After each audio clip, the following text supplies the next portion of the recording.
అందరికీ నమస్కారం. ఆంధ్రప్రదేశ్ రాష్ట్రంలో గతంలో కంటే భారీ స్థాయిలో పోస్టల్ బ్యాలెట్ ఓట్లు పోలవుతున్నటువంటి పరిస్థితి ఉంది. దీనికి ప్రధానమైన కారణం ఏంటంటే, గతంలో ప్రభుత్వ ఉద్యోగుల సమస్యలను పరిష్కరించాలని ఉద్యోగ సంఘం నాయకులు ప్రభుత్వం వద్దకు చర్చలకు వెళ్ళినప్పుడు వారు ఒక మాట తెలియజేశారు.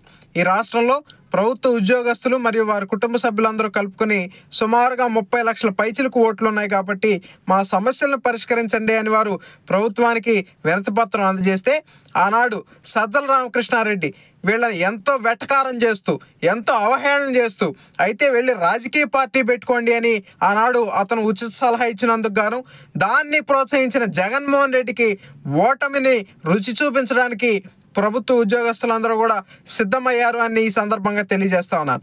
అయితే ఈ ఉద్యమం 2 సంవత్సరాల క్రితం విజయవాడ BRTS రోడ్లో ఉపాధ్యాయులు ఉద్యమం రూపంలో పురుడు పోసుకుని లక్షలాదిగా ఉపాధ్యాయులు రోడ్ల మీదకి వచ్చి నిరసన తెలియజేసినటువంటి పరిస్థితి ఉంది.